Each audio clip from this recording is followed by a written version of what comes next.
It might not be. It might just be thunder.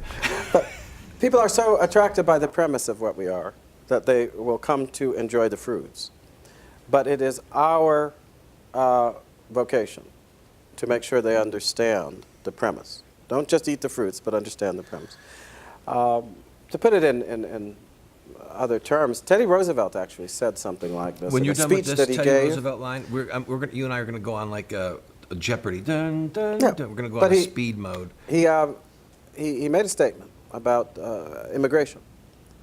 And he said we should never see immigrants as mere factors of economic production.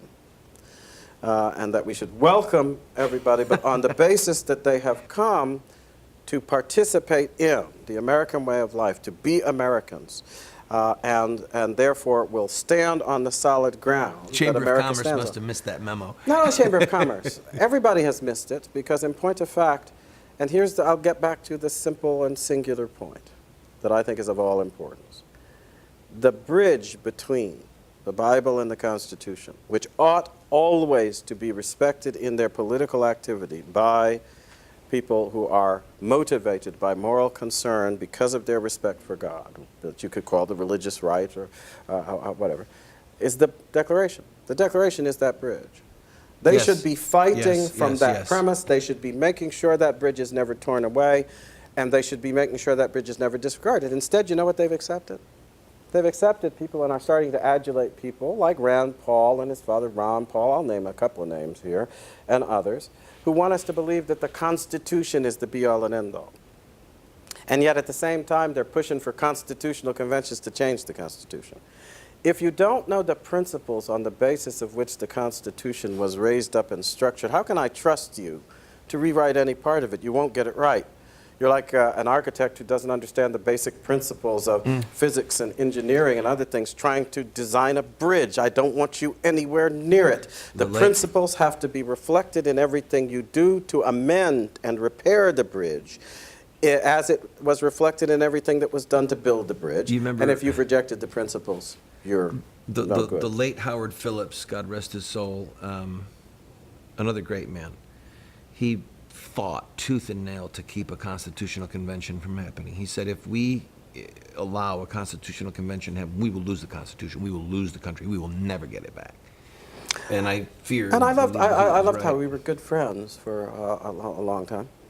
But I did have, and I was just explaining it, I suppose, because I think if I were going to found a party right now, and maybe over the course of some of those years when I was still a Republican, I should have thought of this. I call it the Declaration Party, because I think Instead that of the US we are Taxpayers Party? not in a crisis. The Civil War was to some extent a crisis of the Constitution because people still held to the principles of the Declaration. And Lincoln, thank God, was prudent and wise enough to understand that they still held to the principles of the Declaration, and he articulated those principles for the issue of slavery in a way that has unparalleled. It has just stood the test of time in our history, and it was his leadership that kept me a Republican for longer than I should have been, because I did not want to leave the party of Lincoln. But when it became clear that I would have to leave Lincoln to stay in the party of Lincoln, I decided that was too much. I would call it a Declaration Party because the Declaration enunciates the principles that tie us to the goodwill of God, and that make it clear, by the way, that government doesn't exist as some kind of, I don't know, arrangement of mutual selfish interest among a bunch of gangsters. So that if you want to rob, lie, cheat, steal, kill, defraud, intimidate, we're going to let you have your freedom to do all those wrongs within certain limits, so long as you let us get away with the wrongs we want to do. That's what they're trying to make our politics into, gangsta politics. And the leaders will be the leaders of the different mafiosi in the political sense. Now, do you know what our Constitution was meant to be? It's that phrase, government based on the consent of the governed. Have you asked yourself ever, governed by whom? And the phrase in the Declaration, that, deriving their rights, instituted among men, deriving their rights to governments from the consent of the government, the just powers from the consent of the government. What does the phrase consent of the government mean? And you say, well, it means those who are going to be governed by that government. No, can't be, because they're not governed by that government yet.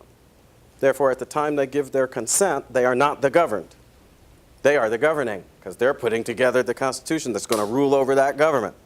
So in the moment when they give their consent to establishing the government, they are the governors of the government. So what are they governed by? The laws of God. The laws of nature Laws and of of nature, nature's nature's God. God.